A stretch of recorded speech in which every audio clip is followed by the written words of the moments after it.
Un questionnement qui habite beaucoup d'entrepreneurs. Quelle est la limite entre le contenu gratuit et payant? Comment faire la distinction lorsqu'on crée notre contenu? C'est le sujet de cette émission. Les médias sociaux en affaires est votre rendez-vous hebdomadaire pour en connaître davantage sur les différents réseaux sociaux et les plateformes de création de contenu dans un contexte d'affaires. Chaque semaine, je, Amélie Delebel, répondrai à une question thématique qui vous permettra d'appliquer concrètement ces conseils pour votre entreprise. C'est parti!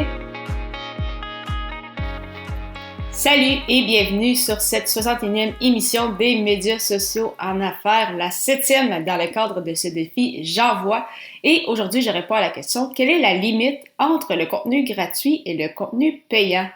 En fait, quand on crée du contenu, que ce soit par le biais d'un blog, d'un podcast, d'une vidéo, bien évidemment, on veut démontrer notre expertise, motiver, inspirer les gens pour qu'ensuite ils deviennent nos clients.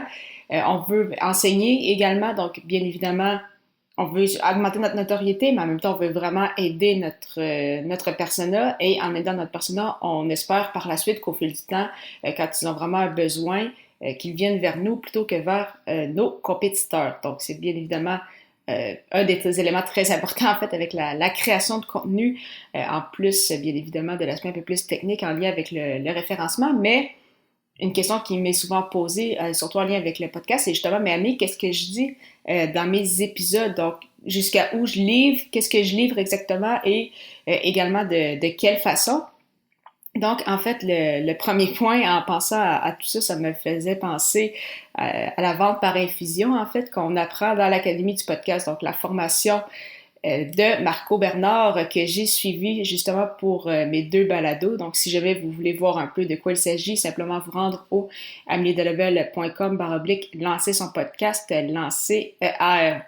Donc, justement, c'est important de connecter avec notre audience. Donc, oui, de livrer du contenu, de bien évidemment montrer qu'on est capable de comprendre leurs besoins et d'y répondre, mais on veut également connecter avec eux parce que quand je pense par exemple à mon domaine en lien avec la création de contenu et les réseaux sociaux, il y a quand même énormément de personnes ou d'agences qui travaillent déjà dans ce milieu-là. Donc, pourquoi des gens vont venir vers moi plutôt que vers d'autres compétiteurs? Si je peux dire, en fait, c'est ils vont connecter avec moi peut-être plutôt qu'avec d'autres, alors qu'à l'inverse, il y en a qui vont connecter avec peut-être un autre travailleur autonome ou avec une agence plutôt qu'avec moi, et c'est tout à fait correct aussi. Donc, c'est pour ça que c'est important que les gens vous connaissent davantage, en sachent un peu plus sur vous, et le podcast est bien évidemment une bonne façon de le faire, puisque comme on l'avait mentionné par le passé, le temps d'attention moyen pour un épisode de podcast est pendant 32 minutes. Donc, pendant 32 minutes, les gens peuvent vous écouter, vous avoir dans vos oreilles.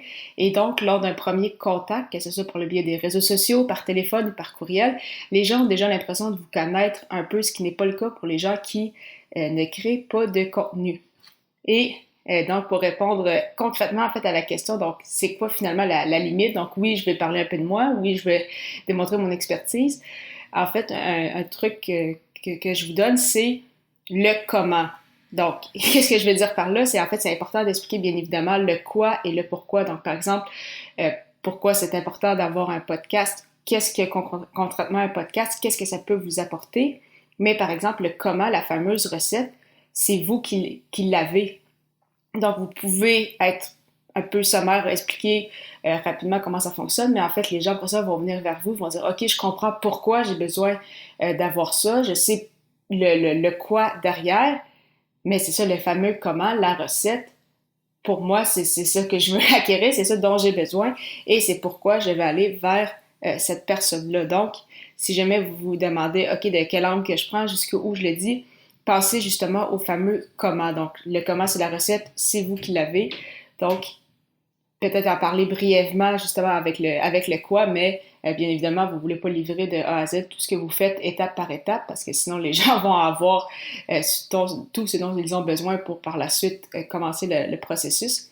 Donc, voilà mon petit conseil du jour. Donc, vraiment important en fait. Donc, c'est ça de vous lancer, de faire du contenu, donc de ne pas avoir peur d'en créer, justement de peur de peut-être trop en dire, mais c'est important justement de dire le quoi, d'expliquer le pourquoi, mais le comment, la recette secrète que vous avez, peu importe votre domaine d'expertise, la garder, et c'est pourquoi les gens vont venir vers vous, parce qu'ils vont avoir besoin de cette recette-là pour atteindre leurs objectifs, ou surmonter des défis, etc.